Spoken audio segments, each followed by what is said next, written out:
আচ্ছা, তরঙ্গবীথি ক্যাম্পে এসে আমাদের খুবই ভালো লাগলো।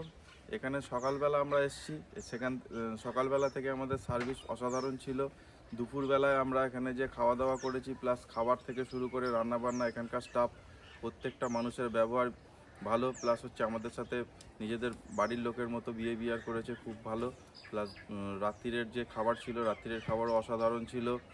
এবার সকালের ব্রেকফাস্ট পর্যন্ত অসাধারণ। আপনারাও যদি কেউ আসেন, আপনারাও এই ক্যাম্পে আসবেন অবশ্যই। আমাদের সবার প্রত্যেকের ভালো লেগেছে। তুমি কিছু বলো? মানে রাজীব যেটা বললো একেবারে সবই টোটালটাই ঠিক, যে মানে সব এখানকার পরিবেশটা ভালো, আর এখানকার স্টাফেরা মানে নিজেদের মতন যা বলছি তাই এনে দিচ্ছে। খাওয়া দাওয়া অসাধারণ। আপনারা পারলে একবার এসে ঘুরে যাবেন, আপনাদেরও ভালো লাগবে। হ্যাঁ, খুব ভালো লেগেছে, সবাই খুব ভালো, খুব আনন্দ পেয়েছি। ব্যাস। এখানে ভাইরা তো নিজেদের ভাইয়ের মতনই ব্যবহার করেছে এবং ভালো লেগেছে, এক কথায় অসাধারণ। সবাই ভালো এখানে। Thank you.